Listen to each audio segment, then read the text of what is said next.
We win by 3 points. We don't do it. We don't do it without 16 points off the bench from Rope, Nikita, and JR. We don't do it. And like I said, it takes everybody. It takes all of us. It takes all of us to win, because winning's hard. But winning's also fun. Winning's also fun, man. Don't like. Let's keep this feeling.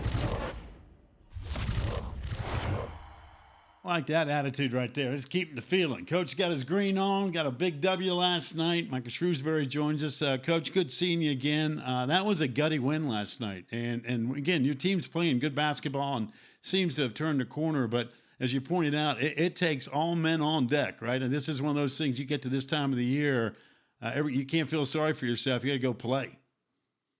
No, that's right. And last night was a unique position. We've been in all kinds of close games in different ways, but we've never been in a game like last night where we've trailed the whole game and have had to make plays late to win it. So it was a new position, but I'm proud of our guys for how we pulled it out. Yeah, that 13-0 run with about 5.5 to go, that was game, set, match. And then, of course, you got to close, right? I mean, people, I don't care what the sport is, football, basketball, baseball, you pick one. When you get the lead, man, figuring it out the way to get to zeros on the time, sometimes that's a little harder, easier. I mean, as idiots like us on the couch go, man, why didn't you foul? Why didn't you make the shot? Why didn't you get the rebound? But as a coach, you know how tough that is to be able to close, and that's exactly what your team did last night. No, I think part of that is being in those different games. And I think defensively, our strategy late, we had done it before, of how we needed to try and make them take time off the clock, who we're guarding, what shots can we give up in those moments. I felt, like we were really prepared for that. But offensively, I felt like our ball movement was great late, and that led to a couple of those big dagger threes from Marcus.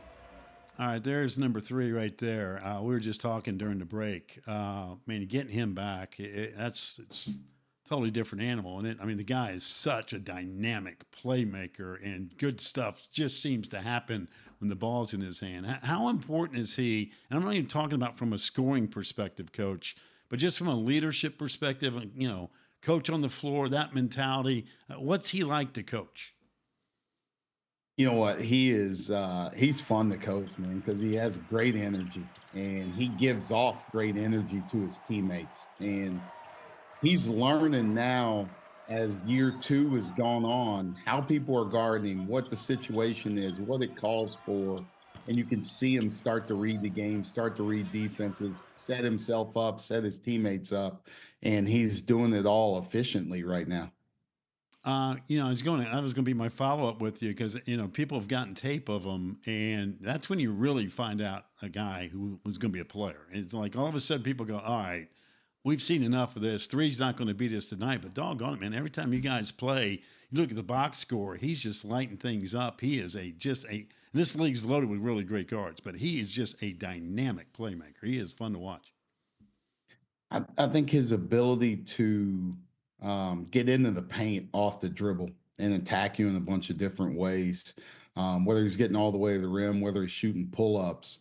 But now he's getting more catch and shoot threes, and he's put so much work in the off season, during the season, on off days, on game days, practice days.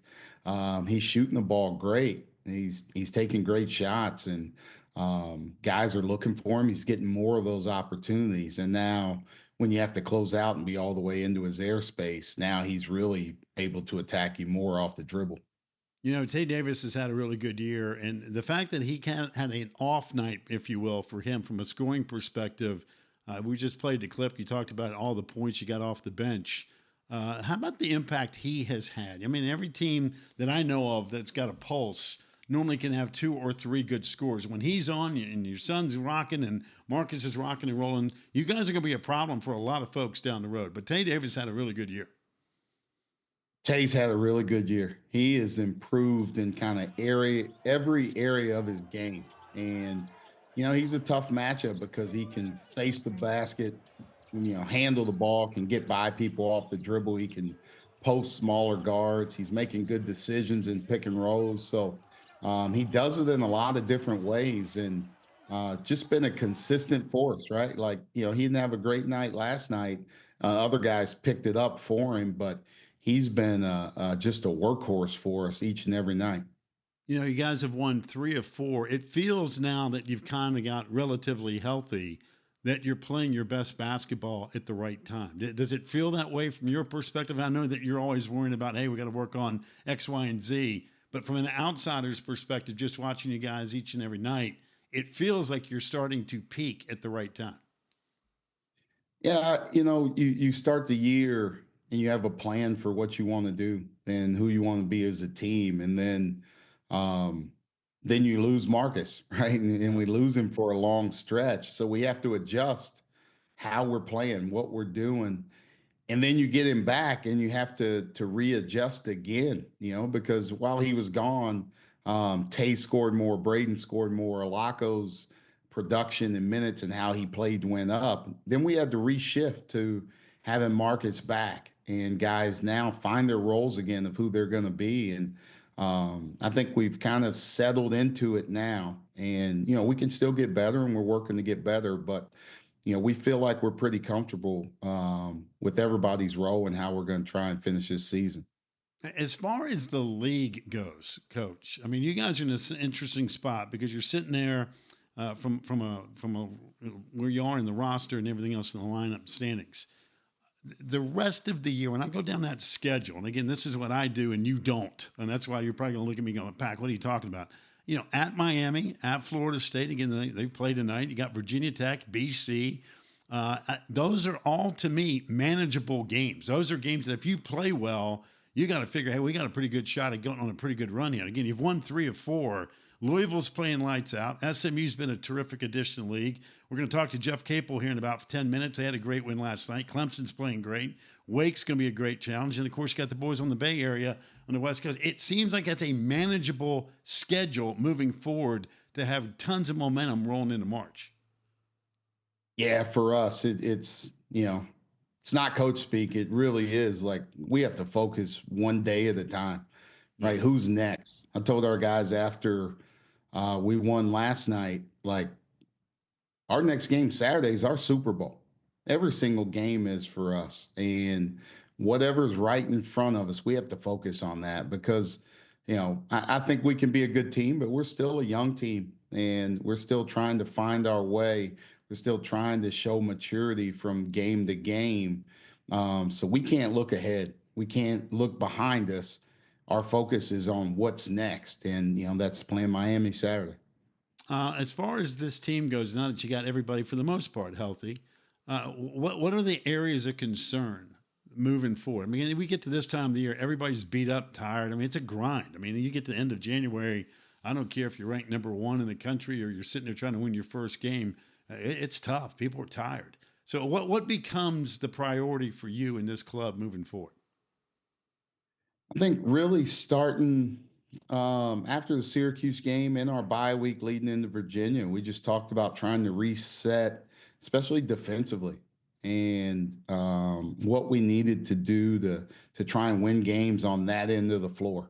And I think our offense has continued to grow, continue to get better. We're kind of really locked in on what we're trying to do each possession, and as a team trying to get the best shot. And we're playing through certain guys, but if we can get back to guarding the way that we did last year, continue to be a pretty good rebounding team, take care of the basketball, we can be in every single game. And whether we're scoring the ball at a high clip or not, we got to focus on being a great defensive team. Does this league feel different with SMU and Stanford and Cal? Again, I know we went through the schedule. You're going to see those guys coming up. And I know you're only focused on your team, but the outside view that you have of the league now with those additions and what Duke's doing, and Louisville's off to a great start, and Brunell's got his guys playing well. What's your perspective of the league right now? Big picture. Yeah, it's hard. I say this probably every day that I live in a bubble, I'm I can't focus on anything outside of what our team is doing. So sometimes I don't get a chance to see those other teams or watch those other teams.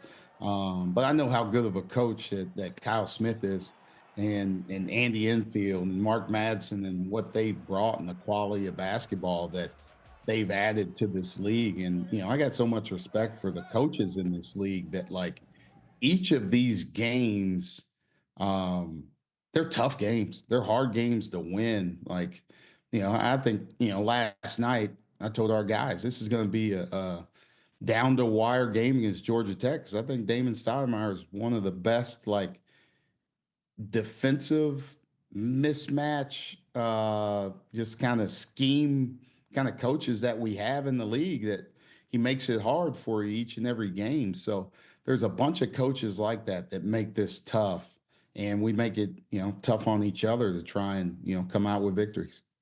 Well, you got the W. By the way, you got on the green sweatshirt today. You told me it's balmy there in South Bend, almost 45 degrees. You guys are living right, man. The football team's rocking and rolling. Marcus has got that thing going on. Ivy's got an incredible basketball team on the women's side. You got 45-degree weather. You guys have won 3 out of 4. What else you want, my man? Good things are happening your way. Hey, life is good up here in South Bend. I really enjoyed watching Marcus and his group all season. But it's really fun to watch Niele and her team, and see Hannah Hidalgo, Olivia Miles in that backcourt. There's days that I walk across the office and ask her if, we can borrow them every once in a while. What's your answer to that question? Yeah, she's like, no.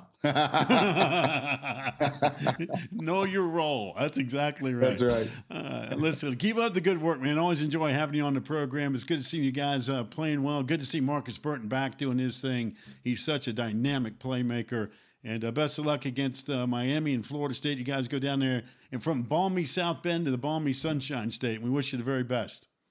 Yeah, appreciate that, Mark. Thanks for having me on. You got it, Coach. Take care.